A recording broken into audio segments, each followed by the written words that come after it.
Every here and there. Just like every night.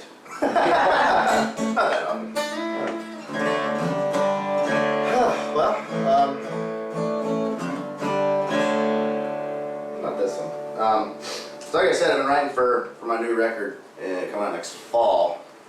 And I was writing a bunch. I actually wrote this song for a buddy of mine, or with a buddy of mine, for him and his project. And it's about his grandfather who passed away.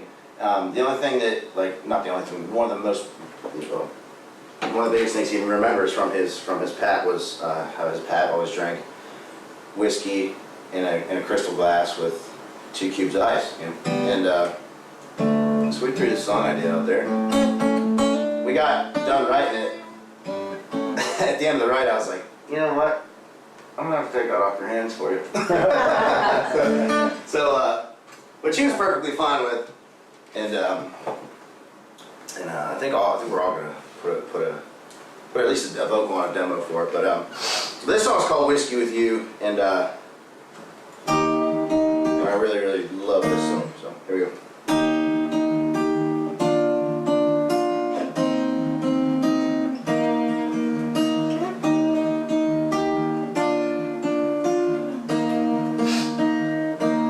It'd be nice to have a glass of wine, sit down and talk to Jesus, or pop a cork with Hemingway, get drunk and hear his secrets, crack a case of cold ones, go up and smoke with old George Jones.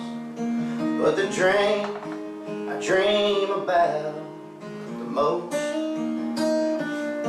is Kentucky Rye, 3 fingers high, crystal glass, 2 cubes of ice. Just how I remember it, that mid-September fishing trip on that Louisiana riverbank. Learned everything from girls to Hank.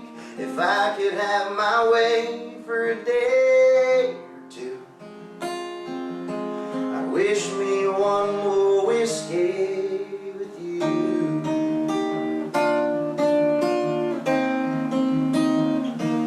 I record the Wild West stories from your pipeline time in Texas, how you saved up just enough to buy Grandma that necklace. I'd hang on every weathered word, I know now what they're worth.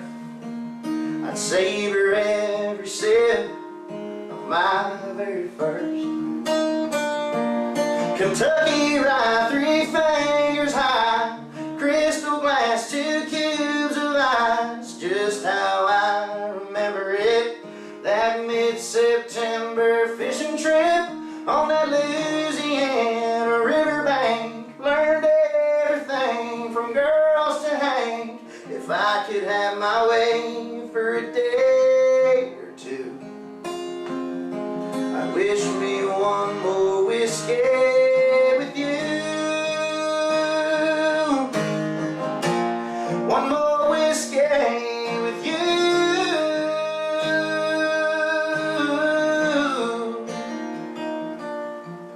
Kentucky Rye, 3 fingers high, crystal glass, 2 cubes of ice. Just how I remember it, that mid-September fishing trip on that Louisiana riverbank. Learned everything from girls to Hank. If I could have my way for a day or two, I wish me one more whiskey with you.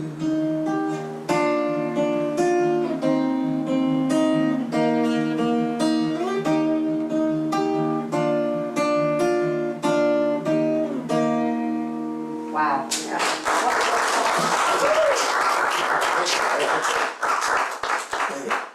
That's incredible. Yeah, I told him, I was like, I love you, buddy, but I really want to cut that one. He's like, go ahead, feel free. Your songwriting's like reading a good book. It's got so many visuals. Thank you, man. Stories. I appreciate it. I mean, I don't know, everybody, I guess, I was writing before I come down here. Moved down here 5 years ago, and I don't know if any of you guys know, except for Lev, I was on The Voice in 2016, and finished 4th on there on season 11, but before that I was doing the whole Broadway downtown thing and just cutting my teeth and wrecking my voice just about every night, and I did that for about 2 years, and I realized I was like, oh, I'm not really anywhere further than I was when I moved here, and there's nothing wrong with that down there. It's really good. You can make a lot of connections and build up your chops. But then I started hanging out, started doing the Midtown thing and over on Music Road, hanging out and really just honing in on this writing thing that I didn't quite know how I was going to figure that out yet. Trust me, I'm not anywhere near where I want to be yet. But I feel like I'm a lot better than I was when I moved here. So you've just been writing for the last 5 years? Yeah, yes, and the last 3 years just been every. I mean, I still have rights like 4 or 5 days a week.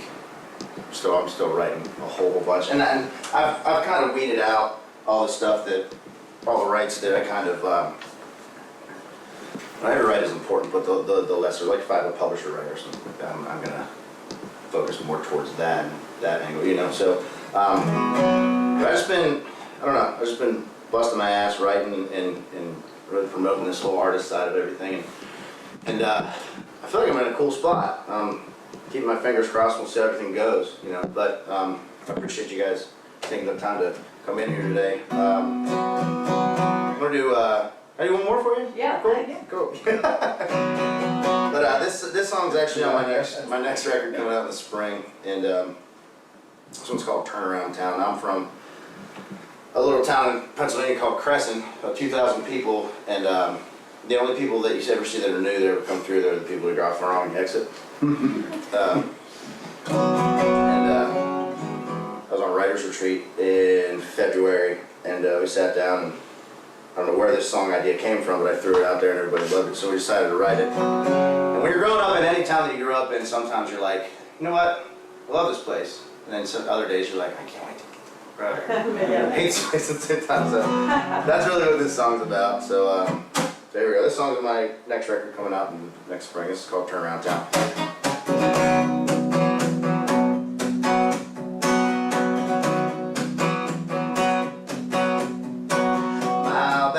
Interstate, minute past the stop and go. There's a place to stomp a map across the tracks that nobody knows. Set the locals and the lost and the crooked county cops.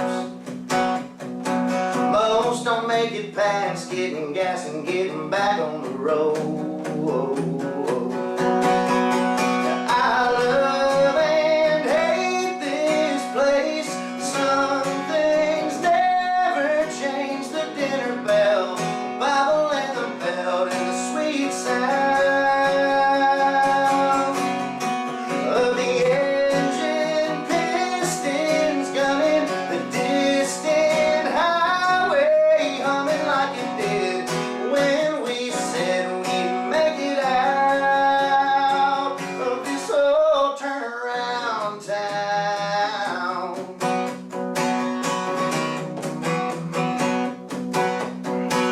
Used to race the 2-lane from the exit to the end of the line, slowing by the coffee shop where the cops would hang out at night.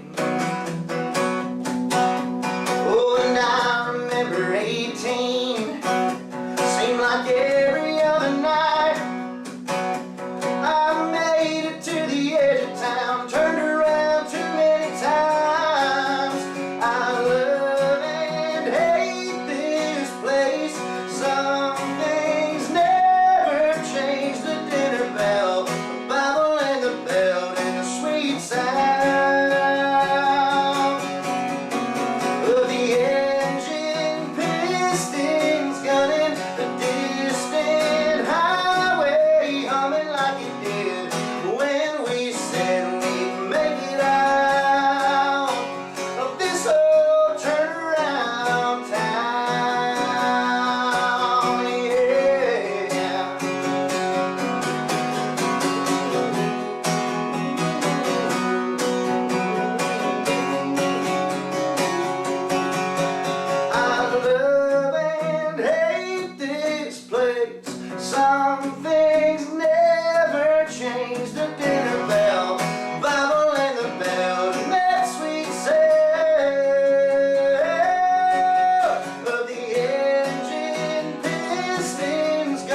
So, And I your just- voice.